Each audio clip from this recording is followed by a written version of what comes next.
28.4 measures of supply, money supply in India.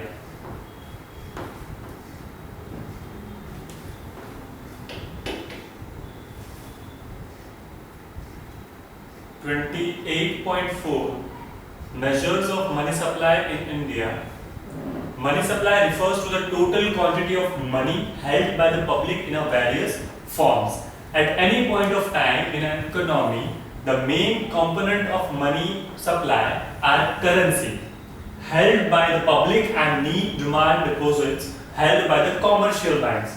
The money supply in Indian economy is generally measured in the following forms. Let's see कौन से forms में money supply क्या है, total quantity of money जो है public in various form at any point in a time in any form in any economy. ठीक है, यहाँ पे जैसे बताया है किसी भी पॉइंट पे किसी भी टाइम पीरियड में एक इकोनॉमी में जो मनी सप्लाई होता है, टोटल क्वांटिटी ऑफ मनी जो होता है, ठीक है, इधर अलग अलग फॉर्म्स है मनी सप्लाई. इंडियन इकोनॉमी में जनरली मेजर्ड जो है इनके इस तरीके से है, जैसे M1 है currency, notes and coins which the public plus demand deposit plus other deposit held with the reserve bank of India. जो भी डिपॉजिट्स है, डिमांड डिपॉजिट्स हो या फिर अदर कोई reserve bank of India RBI के साथ किए हुए हो, ठीक है, और करेंसी जैसे कि नोट्स और कॉइंस जो है विद पब्लिक किए हुए हो, ये M1. फिर M2 है M1 plus post office saving deposit. अब M1 के साथ साथ पोस्ट ऑफिस सेविंग डिपॉजिट जो है वो M2 का पार्ट है. ठीक है, M3 है इसमें M1 plus time deposit of commercial banks and cooperative banks including interbank time deposit, ये भी इसका पार्ट है. M1 प्लस कर M3 वाले का. M4 का क्या है, M3 को प्लस कर total deposit with the post office saving organisations including national saving certified. ठीक है, नेशनल सेविंग सर्टिफाइड जो होता है, जैसे कि ये पोस्ट ऑफिस सेविंग ऑर्गेनाइजेशन है, प्लस M3 जो इन्होंने बताया है यहाँ पे time deposit of all commercial banks and cooperative banks. इन दोनों का जो कॉम्बिनेशन होता है, इन दोनों को ऐड करने के बाद M1 प्लस टाइम डिपॉजिट वाला. ठीक है, of all the concepts of money supply started above, M1 is referred to an narrow measure and M3 the broader measure of money supply. M1 जो है narrow measure इसको कहा गया है और M3 जो है वो broader measure of money supply है. M1 is the most important measure of a money supply. ये सबसे important है. M1 is most liquid whereas M4 is least liquid. ये सबसे ज्यादा liquid form में और ये सबसे ज्यादा कम लिक्विड फॉर्म में. ठीक है, मतलब जितना जल्दी हम लोग जैसे बोलते हैं ना कि उसको डिवाइड करते हैं, जैसे हमने लिक्विडिटी देखा था कि उसको इजीली हम लोग डिवाइड कर सकते हैं. ठीक है, 28.5 high powered money H. High powered money refers to the currency held by the public. See cash, reserves of bank are and other deposits of RBI. High powered money is produced by the RBI and government of India and held by the public and the banks. ये generally government of India are held by the public and banks also and banks. ये high powered होता है. ठीक है, इसके बाद H जैसे उन्होंने बताया, government has no role in producing. ये इसका पार्ट है. Let's come directly to 28.6 commercial banks.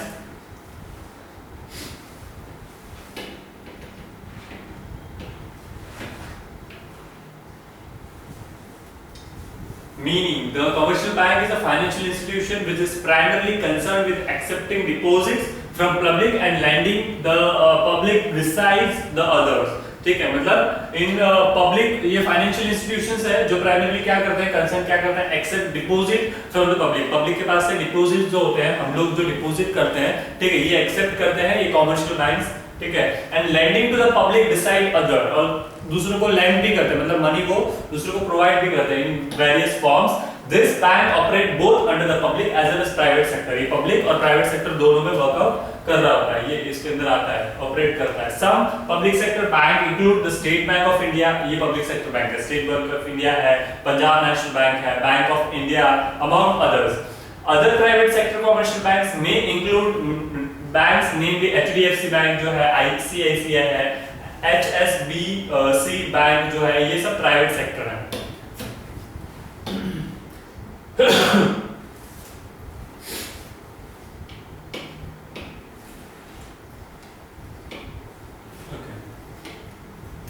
functions of commercial banks देखते हैं. The commercial bank normally perform the following functions in an economy. Commercial banks क्या function play करते हैं? Acceptance of deposit, first इनका काम ये होता है. Every commercial bank accept deposit from the different sections of society, including the general public, business entities and other institutions. Commercial bank accept following types of deposit. किस तरीके के deposits होते हैं? Current account deposit or demand deposit. एक तो first ये. This type of account is generally maintained by the business entities, and money under these deposits are payable on demand to of the depositors. ठीक है, generally ये business entities जो होते हैं, बड़े बड़े बिजनेस फर्म्स जो होते हैं, वो लोग जो उनका फंड जो होता है वो कहीं पे अगर सेविंग करते हैं या फिर व्हाटएवर उनका कोई पर्सनल अकाउंट है तो उसमें मेंटेन करते हैं. तो ये करंट अकाउंट डिपॉजिट और डिमांड डिपॉजिट जो बिजनेस एंटिटीज यूज करते हैं उनको भी डिपॉजिट करने के लिए ये हेल्पफुल रहते हैं कमर्शियल बैंक्स. उसके बाद है the depositors are free to deposit or withdraw money from their account and any number of times without any restrictions. तो ये इन लोग का ऐसा होता है. हमारे लिए कुछ restrictions होते हैं, कुछ लिमिटेड हम लोग ट्रांजैक्शंस कर सकते हैं, बट इन लोग के लिए फ्री होता है. मतलब जितने भी नंबर्स ऑफ टाइम्स वो लोग विथड्रॉ कर सकते हैं, कोई उनको restrictions इतने ज्यादा नहीं होते हैं because they have a business accounts. Saving account deposits ऐसे होते हैं. This type of accounting generally maintained by the household और इंडिविजुअल. ये जनरली हम लोग जो इसे यूज करते हैं. The depositor can deposit or withdraw money deposit under this account only for a limited number of times. जैसे कि हमारे पास हमारे restrictions होते हैं कि हम लोग कुछ ही transactions कर सकते हैं particular day में, ठीक है, कुछ time period में. This account also attract a nominal rate of interest payable to the account holder. Nominal rate of interest भी मिलता है जो भी holder account holder हो. Fixed deposit or a time deposit or a term deposit. Under this account, money is deposited for a fixed period, and the rate of interest is relatively higher than other account depending on the tenure of the fixed deposit. ठीक है, ये fixed deposit वाला वो part जिसमें इसका कुछ part rate of interest इनका ज्यादा होता है पे करने का. ठीक है, कुछ मतलब वो पर्टिकुलर फिक्स टाइम पीरियड के लिए हमें उसको रखना ही पड़ता है. अगर उसके पहले निकालते हैं तो हमें वो रेट ऑफ इंटरेस्ट नहीं मिलता है, प्लस उसमें से कुछ माइनस भी होता है. डिफरेंट बैंक्स में उसका डिफरेंट प्रोसीजर होता है. Extending loans and advances, this is another important function of the commercial banks. This is also the main source of income of any commercial bank. Bank grant loans and advances out of the surplus money after keeping certain percentage of that total deposit called as a reserve. Reserve रखने के बाद उनको कुछ न कुछ वो loans भी provide करते हैं. Some important form of loans and advances are ordinary loans, overdraft facility and discounting of bills of exchange. ये different types of loans और इस तरीके से वो helpful रहता है. ये facilities provide करते हैं commercial banks. Creation of credit देखते हैं. This function is derived from the earlier two functions of commercial banks. This unique function has direct impact on the supply of money in the economy. इसका unique function क्या है? इसका direct supply रहता है money का in the economy. Creation of credit का. ठीक है, उसके बाद है transfer of fund. The bank provide the facility of fund transfer to its customers through the instrument of cheque, demand drafts और electronic transfer from one place to another और one person to another. मतलब हम लोग easily पता है कोई भी fund को मतलब यहाँ से भी अगर कहीं बाहर भेजना हो तो वो इन फ्यू मिनट्स हम लोग उसको ट्रांसफर कर सकते हैं एक अकाउंट में से दूसरे अकाउंट में. ठीक है, और जैसे ये चेक्स वाला है, डिमांड ड्राफ्ट्स वाला है, ये भी सिस्टम एक बहुत इजी सिस्टम रहता है जिससे हम लोग इतना दूर हम लोग पैसों को ट्रांसफर इजीली कर सकते हैं.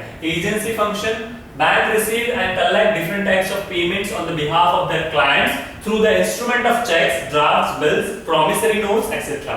ठीक है, इस तरीके के एजेंसी फंक्शंस भी किए जाते हैं जिसमें क्या होता है, बैंक क्या रिसीव करता है, collect different types of payment receive करता है, कलेक्ट करता है उनके क्लाइंट के बिहाफ पे. Instrument in the form of cheque लेते हैं, ड्राफ्ट्स लेते हैं, बिल्स लेते हैं, प्रॉमिसरी नोट्स होती है. Bank also by and cell gold, silver and other securities on the behalf of there customer. ये सारी चीजों का भी लेन देन वो कर सकते हैं. Sales and purchase of foreign exchange, this is another important function of commercial bank which has increased tremendously with the increasing volume of international trade, particularly in the era of globalization. ठीक है, ये भी एक important function है commercial banks का कि tremendous increase in the volume of international trade. International trade भी जो हो रहा है उसमें भी बहुत ज्यादा इनका help रहता है. मतलब ये helpful रहते हैं हमें commercial banks. Generally utility services, general utility services है. In modern days, the bank also performs some very useful functions for the benefit of its customers and the economy, like collection and publication of data, advisory functions, issues of lockers, underwriting of loans, shares and debentures issued by the government. ये सारे utility services भी commercial bank जो होते हैं वो हमें provide करते हैं. Let's say 28.7 creation of credit by commercial bank. Credit creation is one of the most important function of the commercial bank. Bank create credit out of deposit that is mobilized by them. Credit creation is also called money creation or a deposit creation. Therefore, commercial banks are also known as creator of money or credit. Commercial bank को generally हम लोग ऐसा बोल सकते हैं, creator of money, money को जो create करते हैं वो, और uh credit. The process of credit money creation, ये कैसे प्रोसेस होती है? Money is not created by commercial banks by actually printing of notes और maintaining of coins. The money is created by granting loans, advances to the public and making relevant entities into the entries into the books of account of lending banks. ठीक है, ये generally यही नहीं होता है कि printing करके notes को और कॉइन्स को बना दिया, बट इसका किस तरीके से होता है? Create money by granting loans, loans को ग्रांट कर कर और एडवांसेस मतलब लोन्स देते हैं, मतलब एडवांस में मनी को दे रहे हैं वो लोग. ठीक है, advances to the public and making relevant entries, और उसके एंट्रीज गिरते हैं उनके बुक्स ऑफ अकाउंट्स जो होते हैं उसके अंदर एंट्रीज गिरने के बाद इस तरीके से वो मनी देते हैं और इस मनी का क्रिएशन होता है. Loans are granted out of the deposit received by the banks. Normally the amount of loan granted by the bank is greater than the amount of deposit received by it. Generally ये क्या करते हैं कि जो deposit उन्होंने receive किया है उससे ग्रेटर होता है उनका जो मनी ग्रांट करते हैं उसकी amount. This is mainly because of the fact that when money is deposited by the depositor in the bank by its experience knows that not only the money would be withdrawn by the depositor at once at any point of time. This peculiar habit of depositor leaves the bank with a huge amount of surplus fund, which in turn is used to create loans by the bank. ये मतलब habit of depositor leaves the bank with a huge amount. ये huge amount के साथ ये एक मतलब वो छोड़ते हैं इसको, ठीक है, huge amount of a surplus fund का which is turn is used to create loans. वो मतलब ये इस तरीके से टर्म हो जाता है, मतलब वो लोग अगर डिपॉजिट्स रखते हैं तो उसके सामने वो लोन्स लेने का प्रेफर कर रहे हैं. Turn is used to create a loans by the bank. फिर वो लोन्स के फॉर्म में, मतलब लोन भी डिफरेंट ऑर्गेनाइजेशंस होते हैं, डिफरेंट बैंक्स नहीं बैंक ना बोलकर कोई बिजनेस एंटिटीज होती है, तो वो लोग क्या करते हैं कि लोन्स लेते हैं एडवांसेस, ठीक है, और उनका इंफ्रास्ट्रक्चर बड़ा क्रिएट करते हैं, ठीक है. सो उसमें से वो किसी न किसी तरीके से मनी जनरेट कर रहे होते हैं. Create a loan by the bank keeps certain portion of its total deposit in the form of cash to the honor the demand of its customers. ठीक है, मतलब कुछ अमाउंट उनके जो डिपॉजिट किए होते हैं उसमें से रखते हैं और बाकी जो है वो क्या करते हैं, लोन्स दूसरों को प्रोवाइड करते हैं. मतलब इधर किसी ने डिपॉजिट किया, फिक्स डिपॉजिट किया, तो ये मनी वो रखकर उसमें से कुछ सामने वालों को भी प्रोवाइड करते हैं, लोन्स प्रोवाइड करते हैं, ठीक है. इस तरीके से क्रिएट होता है. फिर उसमें से वो लोग इंटरेस्ट पे करते हैं, इन लोग को भी इंटरेस्ट पे करना होता है. जैसे डिफरेंट लोग फिक्स डिपॉजिट करते हैं, बैंक इकट्ठा करती है, फिर कहीं ना कहीं साथ में लोन्स भी लोगों को प्रोवाइड कर रहे होते हैं, उसमें से वो इंटरेस्ट अर्न कर रहे होते हैं. ये अलग-अलग डिफरेंट ये प्रोसेस होता है. Further, every commercial bank is required to keep certain proportion of its total deposit. इसका total deposit का कुछ न कुछ portion वो लोग रखते हैं with the RBI, which is known as cash reserve ratio. वो RBI के पास भी कुछ reserve ratio रखते हैं, मतलब इसको generally cash reserve ratio ही बोला जाता है, CRR, ठीक है, RBI के पास रखते हैं. Besides CRR, the bank is also required stationary or to maintain certain proportion approved securities. This is known as a statutory liquidity ratio, SLR. ठीक है, फिर जैसे कि the CRR and SLR together form the legal reserve ratio, और इन दोनों को साथ में मिलाकर बनता है LRR, which is determined by the Central Bank of country, RBI in the case of India. ठीक है, मतलब हमारा सेंट्रल बैंक आरबीआई है, तो ये जनरली इनके पास ही सारा डेटा मतलब रहता है, सारे रिजर्व रेशियोज जो होते हैं वो इनके पास रहते हैं। एसएलआर है, आर जैसे हमने देखा एसएलआर है, एलआरआर है, ठीक है। When LRR is increased by the central bank, the capacity of commercial bank is to create deposit or to credit decreases. जब भी हम लोग LRR मतलब is increase, जब भी increase होता है central bank, the capacity of commercial bank क्या होता है, क्रिएट डिपॉजिट करने, डिपॉजिट क्रिएट करने का और क्रेडिट करने का डिक्रीज हो जाता है। इनकी ये जो उनके पास जो राइट्स होते हैं, मतलब जो उनका रेगुलर चल रहा था उसमें डिक्रीज हो जाता है। And when LRR is decrease, जब एलआरआर डिक्रीज होता है, the capacity to create more credit increases, और फिर उस वक्त क्या होता है, इनकी कैपेसिटी क्रेडिट क्रिएशन की बढ़ जाती है, इंक्रीज होती है। Thus, there exists an inverse relationship between LRR and the quantity of money credit in the economy. इन दोनों के बीच में opposite relation है, LRR के बीच में LRR और credit creation of money, quantity of money का credit in the economy में। Given the quantity of deposits and LRR at any point of time, the total quantity of money created in an economy during the given period of time would be as follows. ये इसके इन्होंने बता के रखा है।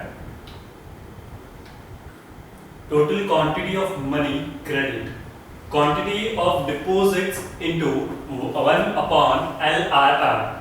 Let us understand the process of money or credit creation in the economy with the help of an example. ठीक है, किस तरीके से process of money मतलब credit creation किस तरीके से होता है इकोनॉमी में। Let us assume that the bank receives an initial deposit of 1000, the LRR is 10%, ठीक है। बैंक ने 1000 रिसीव किए, ठीक है, इसलिए बड़े हुए पर्सन ने डिपॉजिट किया और बैंक ने रिसीव किया, ठीक है, और उसका LRR है 10%। It means the bank has an excess reserve of 1000 into 10% तो 900 आया, ठीक है। यहाँ पे 100 जो 10% निकला उसका, ठीक है, वो माइनस करते हुए तो 900 to lead the borrowers, ठीक है, to the borrowers. It must be noted that the borrowers are not paid the amount of loan as cash, but the same is credited in their account. Thus, in the first round, an extra deposit of 900 is created, out of which the bank is free to advance loan worth rupees 900 minus 900 into 10% is equals to 810. In the second round, an extreme deposit of 810 it is credited, and the total amount of money is in the economy becomes 1000 plus 900 plus 810 is equals to 2710. इस तरीके से मतलब ये पूरा process चल रहा होता है। If the process continues, the total amount of money credited in the economy with 1000 would be 1000 into 1 upon 10%, तो उसका क्या होगा, is equals to 1000 into 1 upon 0.1 is equals to क्या होगा, 1000 into 10 is equals to 10,000। इतना मतलब इंक्रीज होता जाता है, उसका इनटू होते जाता है 10,000। If the process continues, the total amount of money credited in the economy with 1000 would be 1000 into 1 upon 10%, तो उसका क्या होगा, 1000 into 1 upon 0.1 is equals to क्या होगा, 1000 into 10, तो डायरेक्टली उसका 10,000 हो जाता है।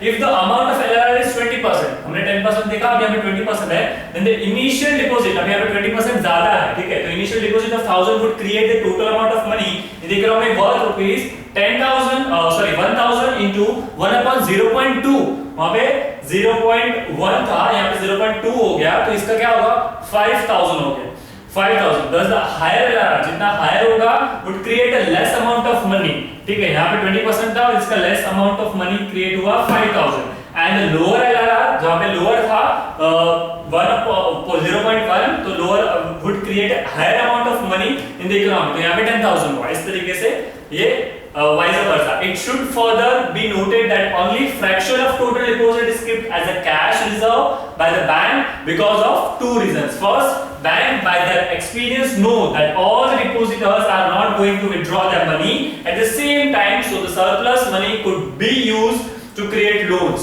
ठीक है, मतलब उनको पता है, इनके एक्सपीरियंस से, बैंक्स के एक्सपीरियंस के, जब भी उसने डिपॉजिट किया है तभी के तभी वो नहीं निकालेगा, राइट। तो जो सरप्लस अमाउंट है उसको वो क्या कर सकते हैं, लोन्स और एक्स्ट्रा डिपॉजिट्स में वो क्रिएट कर सकते हैं। Second, there is a continuous flow of deposits in the bank, ठीक है, एक तो कंटीन्यूअस फ्लो ऑफ डिपॉजिट चलता ही रहता है। So bank are comfortable with their cash reserves, तो वो लोग कैश रिजर्व से क्या होता है, वो कंफर्टेबल होते हैं, मतलब कंटिन्यू बेसिस पे उनके पास मनी जो है, मनी फ्लो जो है आता ही रहता है और जाता भी रहता है, ठीक है। तो इसलिए वो कैश रिजर्व रेशियोज जो होते हैं वो चलते रहते हैं।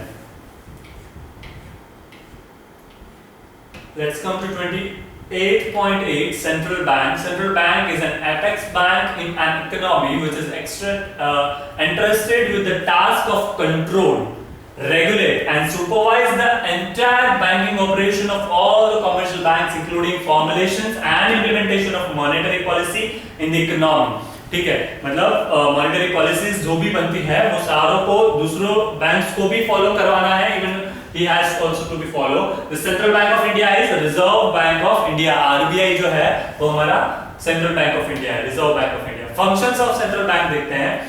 Bank of issuing और currency, of issuing और currency. Even Central Bank of an economy is the sole authority to issue currency. वो एक ही sole authority है जो currency को issue करती है। The currency issued by the central bank is backed by the minimum receipts of assets like gold coins, gold bullions, and foreign exchange, etc. Kept with the central bank. The minimum reserve system in India represent the minimum banking of rupees 200 crores by RBI, out of which rupees 115 crores worth of gold and rupees 85 crores worth of foreign exchange securities are kept under RBI. इतना different इन दो तरीकों से RBI ने under securities को रखा हुआ है। The Monetary Authority of India, the authority of sole issue of currency, has certain benefits like uniformity in the currency, मतलब एक जैसी करेंसी मतलब बनाए रखते हैं, यूनिफॉर्मिटी मेंटेन रखते हैं, better monitoring and control over money supply and public trust and confidence in the currency issued and circulated, ठीक है। Banker to the banks, the central bank act as a banker to the commercial banks in the following manner. किस तरीके से वो bankers की bank कही जाती है, ठीक है। Custodian of the cash reserves of the commercial banks, CRR, ठीक है, एक तरीके इस तरीके से lender of the last resort in the sense that if a commercial bank fail to generate enough cash from its own source, it approaches the central bank at a last resort. The central bank in turn may grant loans and advances to the needy banks. The central bank also acts as a central clearing house for the commercial banks.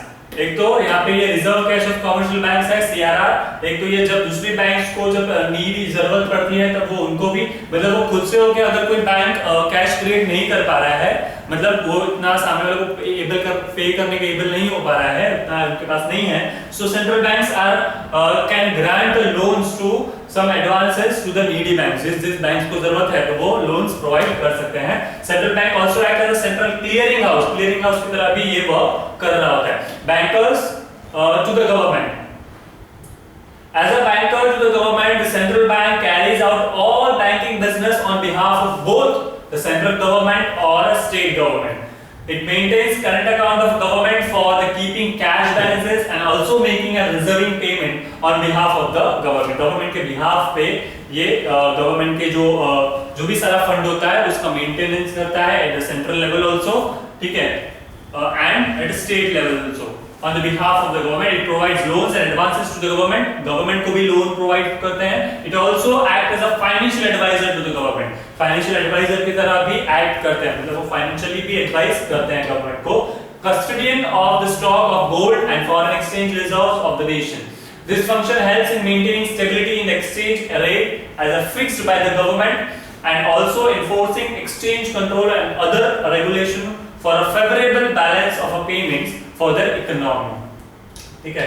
Function कैसे, it helps in maintaining stability and exchange rate of fixed by the government, ठीक है, maintain करने के लिए, stable करने के लिए by the government and also enforcing exchange control, exchange जो हो रहा है फॉरेन करेंसी की जो एक्सचेंज होती है उस पर भी कंट्रोल रखना है, and other regulation for the favourable balance of payment for the economy, economy के लिए जो फेवरेबल रहेगा वैसे बैलेंस करके रखना ठीक है, controller of credit and money supply.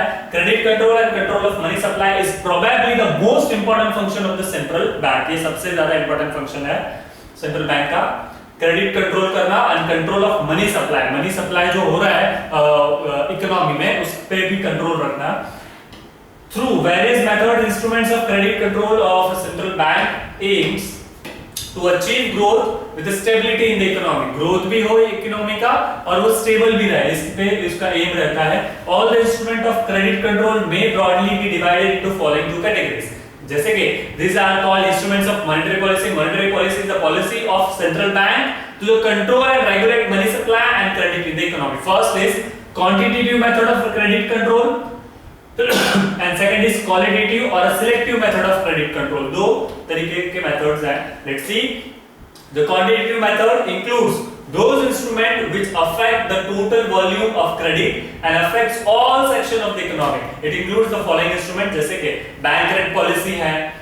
Bank rate is the rate at which central bank provides loan to the commercial bank. ठीक है, commercial banks को loan provide करती है central bank. The increase in the bank rate by the central bank increases the cost of fund to the commercial banks, which in turn is passed on their customs. High rate of interest reduces demand for the loans and thus the quantity of credit money in the economy, which sequesters aggregate demand in the economy. Bank rate is increased to control inflation and economy and it reduces the fight deflation situation in the economy. ठीक है, high rate of interest जो होते हैं इसको reduce करते हैं demand for the loans and thus the quantity of credit money in the economy. ठीक है, इसकी वजह से क्या होता है कि इन्फ्लेशन डिफ्लेशन, इकोनॉमी में इन्फ्लेशन डिफ्लेशन को ये इन शॉर्ट अगर बोले तो ये क्या करता है, मेंटेन करता है. ठीक है, बैंक रेट क्या करता है, increase the control of inflation. Bank rate के इस तरीके से मेंटेन करते हैं कि जिसकी वजह से इन्फ्लेशन और डिफ्लेशन इकोनॉमी में मेंटेन रहे. ठीक है, ज्यादा बढ़े भी नहीं और कम भी ना हो. Situation in the economy. Open market operations देखते हैं. Open market operation refers to the policy of sale and purchase of government securities in the open market by the central bank. Open market इसमें क्या होता है कि cell और purchase जो activity है गवर्नमेंट की सिक्योरिटीज की उसको प्रॉपर मेंटेन करके रखता है central bank. The central bank sells and purchase the securities mainly to and from and public and commercial banks. Sale और परचेज का भी, सिक्योरिटीज का भी ये मेनली वर्क करते हैं पब्लिक और कमर्शियल बैंक्स की तरफ से. If the central bank wants to control inflation it sell securities. जब भी इन्फ्लेशन को कंट्रोल करना है तो वो सिक्योरिटीज को क्या करते हैं, सेल कर देते हैं. So that excess liquidity may be transferred from public to central bank. तो डायरेक्टली क्या हो जाता है, सेंट्रल बैंक की तरफ ट्रांसफर हो जाता है. This measures controls the aggregate demand and inflation in the economy. The central bank starts purchasing securities in the market to boost aggregate demand and fight deflation in the economy. Central bank क्या करता है, purchasing securities को purchase करना start करता है in the market to boost aggregate demand. Aggregate demand को boost करने के लिए, उसको थोड़ा अपर लाने के लिए and fight deflation in the economy. Deflation जो हो रहा है उसके अगेंस्ट फाइट करता है, मतलब उसके अगेंस्ट, मतलब उसको मेंटेन करता है. Variable legal reserve ratios क्या होता है, the central bank can influence the credit creating power of commercial bank by varying CRR and SLR. Increase in the LRR reduce credit creation capacity of commercial banks and decrease in the LRR increase the power of banks. जैसे हमने देखा था CRR, LRR किस तरीके से increase decrease होता है और उसका कैसे इफेक्ट होता है. ठीक है, जब भी इंक्रीज इन द LRR होता है रिड्यूस द क्रेडिट क्रिएशन, वो क्रेडिट क्रिएशन को रिड्यूस कर देता है of commercial bank and decrease the LRR increase the power of banks. जैसे डिक्रीज होता है LRR में तो वो क्या करता है, इंक्रीज कर देता है powers of banks. LRR is increase during inflation and decrease during the deflation. The quantitative or selective credit control does not influence the quantity of credit money in the totally, but it is direct towards the controlling credit in the particular uses of credit.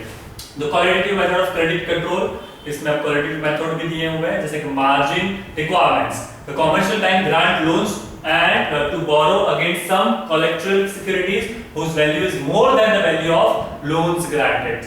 जिसकी value ज्यादा हो, जिस securities की जो loan grant की है उससे ज्यादा हो, तब भी ये बैंक क्या करते हैं, कमर्शियल बैंक्स लोन प्रोवाइड करते हैं, बोरोज.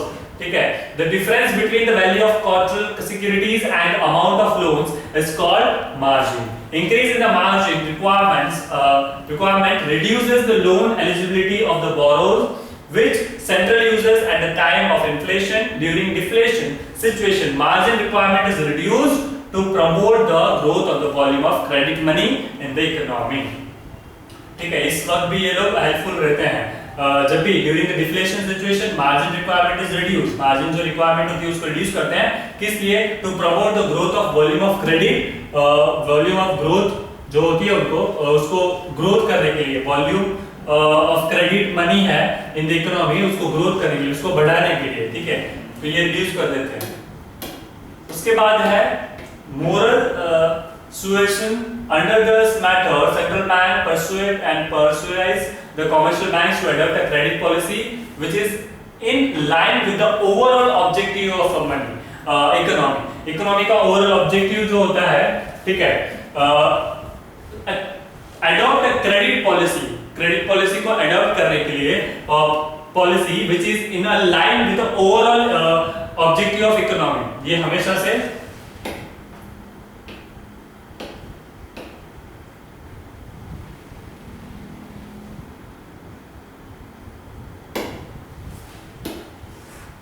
ये इसका ऑब्जेक्टिव रहा है, ठीक है, कि इसका क्रेडिट पॉलिसी को एडॉप्ट करने का ये हमेशा से किसी भी इकोनॉमी का एक मेन ऑब्जेक्टिव रहता है। उसके बाद कि वो प्रॉपर्ली चलता रहे, उसका जो सिस्टम है वो प्रॉपर्ली मेंटेन रहे, ऐसे सारे पॉलिसीज को बनाना, क्रेडिट पॉलिसीज को।